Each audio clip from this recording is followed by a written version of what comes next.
प्यारे बच्चों, यह वीडियो कक्षा 7 के लिए है।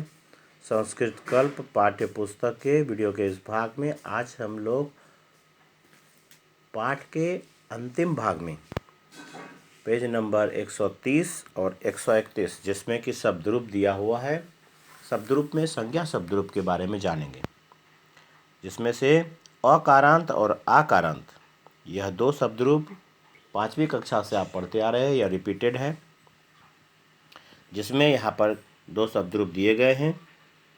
एक है राम और दूसरा रमा। राम पुल्लिंग शब्दरूप है और रमा स्त्रीलिंग शब्दरूप है। इसके अलावे मति शब्दरूप है, नदी है, कवि है, पितृ है, मातृ स्त्रीलिंग शब्दरूप। इस प्रकार से यह सभी संज्ञा के शब्दरूप हैं।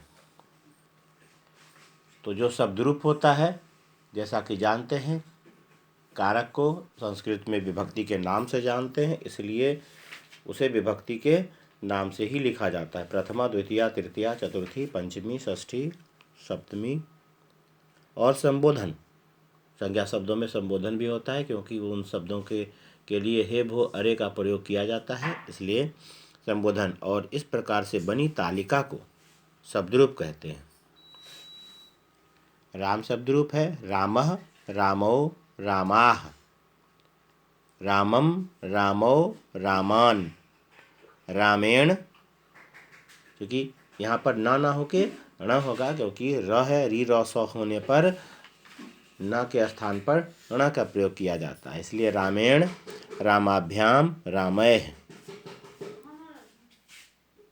एक और चीज़ है इसमें, रामान देखें, यहाँ पर न है, क्योंकि द्वितीय विभक्ति में यह नियम लागू नहीं होता, इसलिए न है। यहाँ पर रामेण, रामाभ्याम, रामैः, रामाय, रामाभ्याम, रामेभ्यः। इस प्रकार से पढ़ेंगे तो प्रथमा, द्वितीय, तृतीया के अनुसार से प्रथमा विभक्ति में हो गया रामः, रामौ, रामाः। द्वितीय विभक्ति में रामम, रामौ, रामान। तृतीय विभक्ति में रामेण, ण का प्रयोग होगा, रामेण, रामाभ्याम, रामैः। चतुर्थी विभक्ति में रामाय, रामाभ्याम, रामेभ्यः। पंचमी विभक्ति में रामात्, रामाभ्याम, रामेभ्यः। षष्ठी विभक्ति में रामस्य, रामयोः, रामाणाम। यहाँ पर भी ण का प्रयोग होगा, रामाणाम। सप्तमी विभक्ति में रामे, रामयोः, रामेषु। संबोधन में हे राम, हे रामौ, हे रामाः। इस प्रकार से यह राम का शब्दरूप होगा। उसके पश्चात है रमा आकारांत स्त्रीलिंग।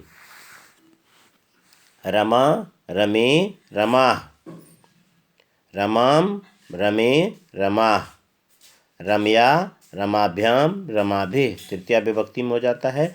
चतुर्थी विभक्ति में रमायै, रमाभ्याम, रमाभ्यः। पंचमी विभक्ति में रमायाः, रमाभ्याम, रमाभ्यः। षष्ठी विभक्ति में रमायाः, रमयोः, रमाणाम। इसमें भी ण का प्रयोग किया गया है, क्योंकि इसमें भी र है, र के कारण से रमा है, रमाणाम। रमायाम, रमयोः, रमासु। हे रमे, हे रमे, हे रमा। इसमें जो है वह संबोधन में द्वितीय विभक्ति का ही प्रयोग रिपीटेड होता है। इसी अनुसार से, चूँकि लता शब्दरूप फेमस है, सदृलता के अनुसार से हम लोग शब्दरूपों सभी रूपों का प्रयोग करते हैं, तो उस अनुसार से बालिका, कन्या और इस प्रकार से अन्य आकारांत शब्द जो भी हैं, महिला, सभी इसी पर आधारित होंगे। राम पर बालक, छात्र, ये सभी शब्दरूप इस पर आधारित होते हैं। वृक्ष, ये सभी ज़्यादातर प्रचलित हैं। इन सब ये शब्दरूप परीक्षाओं में आते हैं, इसलिए इन शब्दरूपों को अच्छी तरह से याद करेंगे। इसके पश्चात है मति। मति ई कारांत स्त्रीलिंग शब्दरूप। इट मे बी इम्पॉर्टेंट, इसलिए प्रथमा, द्वितीया, तृतीया, चतुर्थी, पंचमी, षष्ठी, सप्तमी और संबोधन लिखने के पश्चात उसके सामने में एक वचनम, द्विवचनम और बहुवचनम, यह फॉर्मेट बनाने के बाद में से लिखना होगा। तो इस प्रकार से और इसे कहेंगे। मति का रूप जो होता है, इसमें पहले शब्द में विसर्ग लगता है। मतिः, मति, मत्यः। यहाँ पर दीर्घिकार है, मत्यः। तो बीच वाले में दीर्घिकार मतिः मती मत्यः मतिम मती मतीः मत्या मतिभ्याम मतिभिः। मत्यय कह सकते हैं, मत्यय कहेंगे तो मत्याह और मत्याह का रूप लेकर के जिस प्रकार से रामायण में है उसी अनुसार से इस रूप को लेकर के बढ़ सकते हैं। आकारांत में जिस प्रकार से लगाया गया है तो यहाँ पर मत्यय होगा तो पंचमी विभक्ति में मत्याह और षष्ठी विभक्ति में मत्याह और तब अंत में मत्याम। अगर मतिये लेते हैं तो उस अनुसार से मते मते और मतव होता है। ध्यान रखेंगे, दो में से एक तरफ का लेंगे, मिक्सअप करके नहीं बोलेंगे। इसमें से जो भी आसान लगे उसे याद करेंगे। तो मत्यय मतिभ्याम मतिभ्यः मत्याः मतिभ्याम मतिभ्यः मत्याः मत्योः मतीनाम। अब इसे इस अनुसार से भी बोल सकते हैं, मत्यय कहें या मतिये।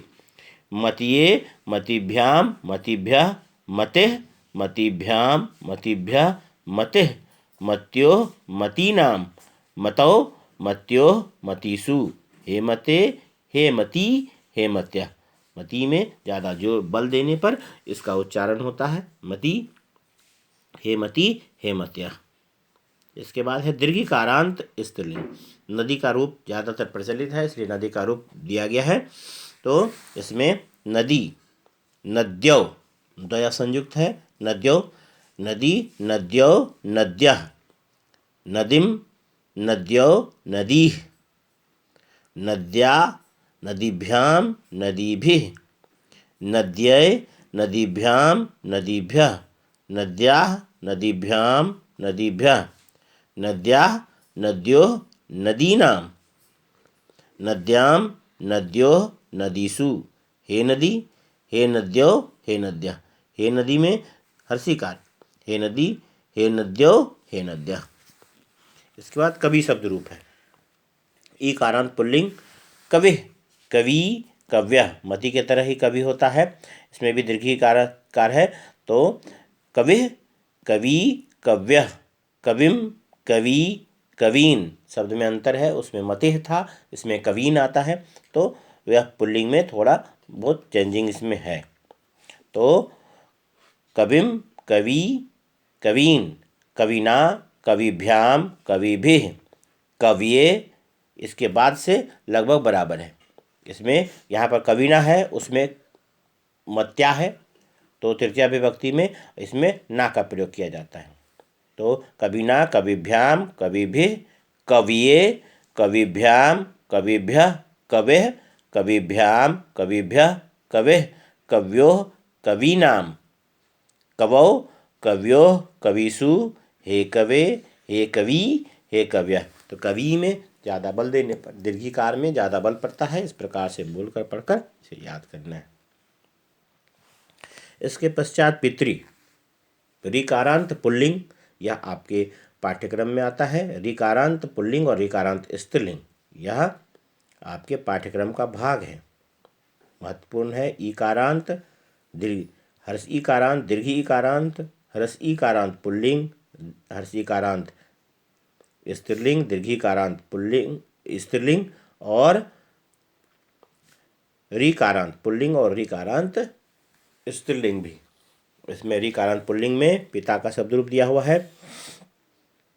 पिता पितरौ पितरः पितरम पितरौ पितृन पितृन है, इसे पितृन भी कहते हैं व्याकरण के किताबों में। अब इसे शुद्ध किया गया है, ऋ का उच्चारण यहाँ पर ऋ होता है हालांकि, तो इसे लेकिन व्याकरण के किताबों में ऋ का प्रयोग भी किया गया है। आपके पाठ्य पुस्तक के साथ में व्याकरण के किताब में ऋ का प्रयोग किया गया है सिंपल में। तो पितृन भी कह सकते हैं, लेकिन ध्यान में रखेंगे ऋ का प्रयोग करना यहाँ पर ज़्यादा उचित होता है। तो पितरम पितरो पितृन पितृन पित्रा पितृभ्याम पितृभिः पितरे पित्रे त्र होगा पितरे पितृभ्याम पितृभ्यः पितुः पितृभ्याम पितृभ्यः पितुः पंचमी में षष्ठी में पितुः होता है, चतुर्थी में पितरे होता है, तृतीया में पित्रा होता है। इस प्रकार से याद रख सकते हैं। तो हालांकि याद करने के पश्चात में कॉलम याद रहेगा, तो इसलिए पिता पितरौ पितरः, पितरम पितरौ पितृन्, पित्रा पितृभ्यां पितृभिः, पित्रे पितृभ्यां पितृभ्यः, पितुः पितृभ्यां पितृभ्यः, पितुः पित्रोः पितृर्नाम, यहाँ पर भी ऋ है, यहाँ पर भी ऋ है, पितृर्नाम। तो री र सौ होने के कारण से ण का प्रयोग होता है, इसलिए यहाँ पर ण का प्रयोग किया गया है, पितृणाम। वही बात है राम वाला ही, यहाँ पर री होने के बावजूद में न लगा है, क्योंकि द्वितीय विभक्ति बहुवचन में यह नियम लागू नहीं होता, इसलिए। तो पितृनाम, पितु पित्रोः पितृनाम, पितरी, यहाँ पर हर्षिकार होगा, पितरी पित्रोः पितृषु, हे पितः हे पितरौ हे पितरः। तो इस अनुसार से इसे बोलकर पढ़कर याद करेंगे। इसके बाद आता है माता शब्द रूप। माता ऋकारांत में स्त्रीलिंग में आता है। माता मातारो, पिता के तरह ही चलता है, ज़्यादातर शब्द उसमें पिता के तरह ही है, सिर्फ यहाँ पर जहाँ पर ऋ है यहाँ पर न लगता है, और बाकी सब में लगभग समान है, विशेष कोई अंतर नहीं है इसमें। माता मातरौ मातरः, मातरम मातरौ मातृरः, मात्रा जैसे पितरा था, मात्रा मात्रा मातृभ्याम मातृभिः, मात्रे मातृभ्याम मातृभ्यः, मातुः मातृभ्याम मातृभ्यः, मातुः मात्रोः मातृर्नाम, यहाँ पर भी ऋ है, यहाँ पर भी ऋ है, मातृरः, यहाँ पर मातृर्नाम, मातरी मात्रोः मातृषु, मातरी हर्षिकार पितरी की तरह, मातरी मात्रोः मातृषु, हे माता हे मातरौ हे मातरः। इस प्रकार से इसमें कुछ चीज़ें ध्यान देने की हैं, जैसे कि तृतीया विभक्ति में यह तो याद है, जैसे सामान्य में होता है आभ्याम लगता है सब में, यहाँ पर ऋभ्याम है, पितृभ्याम पितृभ्याम पितृभ्याम है, और इसमें चतुर्थी और पंचमी में जैसे पितृभ्य पितृभ्य यह भी समान है, और षष्ठी में पितरोः पितरोः यह दोनों समान है। बाकी इसमें पंचमी और षष्ठी में पितुः, यहाँ पर भी दोनों में समान है। उसी प्रकार से इसमें भी है, मातृभ्याम मातृभ्याम और मातृभ्याम एक तरह का द्विवचन यह बीच वाला, और मातृभ्याम मातृभ्या चतुर्थी पंचमी का बहुवचन, यह दोनों समान होता है, और षष्ठी और सप्तमी का द्विवचन समान होता है, मात्रो और मात्रो। इसके अलावे जो रूप है उस प्रकार से। इसके बाद है तत् सर्वनाम का तत् यानी पुल्लिंग रूप। तत् का 3 रूप है, तत्पुल्लिंग, तत् स्त्रीलिंग और तत् नपुंसकलिंग। नपुंसकलिंग में जैसा कि जानते हैं पुल्लिंग के अनुसार से ही संज्ञा शब्दों में जिस प्रकार से होता है वैसे ही तृतीया से सप्तमी तक समान रूप लगता है। इसमें संबोधन नहीं होता है, क्योंकि सर्वनाम के शब्द रूप में संबोधन का प्रयोग नहीं किया जाता, इसलिए सप्तमी तक ही होता है। सह तौ ते, तम तो तान, तेन ताभ्याम तैः, तस्मै ताभ्याम तेभ्यः, तस्मात् ताभ्याम तेभ्यः, तस्य तयोः तेषां, तस्मिन् तयोः तेषु। इसके पश्चात है सा ते ताः, ताम ते ताः, तया ताभ्याम ताभिः, तस्यै ताभ्याम ताभ्यः, तस्याः ताभ्याम ताभ्यः, तस्याः तयोः तासां, तस्यां तयोः तासु। इसी अनुसार से हो जाएगा। तत्यतानि, तत्यतानि के बाद में तेन ताभ्याम तय, तस्मै ताभ्याम तेभ्यः, तस्मात् ताभ्याम तेभ्यः, तस्य तयोः तेषां और तस्मिन् तयोः तेषु। इसका प्रयोग इसके पश्चात में लिख सकते हैं, लेकिन ज़्यादातर वह का प्रयोग वाक्य बनाने में और अनुवाद करने में वह स्त्रीलिंग पुल्लिंग 2 शब्दों का ही प्रयोग ज़्यादातर होता है, इसलिए तत्पुल्लिंग और तत् स्त्रीलिंग याद रखते हैं तो नपुंसकलिंग ऐसे भी याद हो जाएगा। इसके पश्चात उभयलिंगी 2 शब्द हैं, जो अस्मत् और युष्मत्, यह दोनों लिंगों में समान होता है। मैं का प्रयोग करते हैं और तुम का प्रयोग करते हैं संस्कृत में, इसके लिए अहम और त्वम का ही प्रयोग किया जाता है। दोनों शब्दों में समान होता है, इसलिए इसे उभयलिंगी कहते हैं। इसमें है अस्मद् में अहम आवाम वयम, माम आवाम अस्मान, मया आवाभ्याम अस्माभिः, मह्यम आवाभ्याम अस्मभ्यम, मत आवाभ्याम अस्मत्, मम आवयोः अस्माकं, मयि आवयोः अस्मासु। इस प्रकार से बोलेंगे। फिर है युष्मद् में त्वम युवाम यूयम, त्वाम युवाम युष्मान, त्वया युवाभ्याम युष्माभिः, तुभ्यम युवाभ्याम युष्मभ्यम, त्वत् युवाभ्याम युष्मत्, तव युवयोः युष्माकं, त्वयि युवयोः युष्मासु। इस प्रकार से यह सर्वनाम के शब्द रूप है। इसके पश्चात धातु रूप में आता है।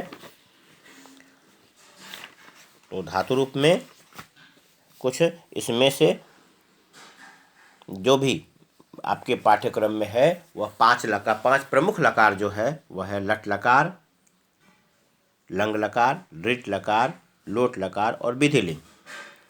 यह 5 जो मुख्य प्रचलित लकार है जिसका प्रयोग वाक्यों के अनुवादों में होता है और आपके पुस्तक के पाठ्यक्रम में भी इसका प्रयोग किया जाता है। हालांकि लकार इसमें जो है वह प्रमुख 10 होते हैं, लेकिन 10 में से 5 का ही प्रयोग किया जाता है। बाकी आगे की कक्षाओं में है वह, लेकिन आपके पाठ्यक्रम तक में इन 5 लकारों का ही है। इसमें से कुछ धातु रूप जो आवश्यक है वह दिया हुआ है। इसमें पठ है, फिर है गम है, गम का गच्छ रूप और कहीं और दृढ़ लकार में गम का भी प्रयोग किया जाता है। और उसके बाद भू धातु, भू होना। इसके पश्चात यक्ष है और यक्ष दा का यक्ष रूप प्रयोग में आता है और दृढ़ लकार में इसका दा रूप प्रयोग में आता है। इस प्रकार से अस्था है, अस्था का प्रयोग दृढ़ लकार में करते हैं, बाकी में तिष्ठ का प्रयोग करते हैं। इस अनुसार से यह सभी शब्द रूप है।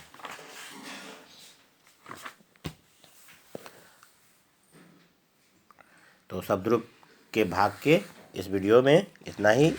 अगले भाग में धातु रूप होगा। धन्यवाद। इसे सुने और इसे समझे, बोले और इसे याद करें।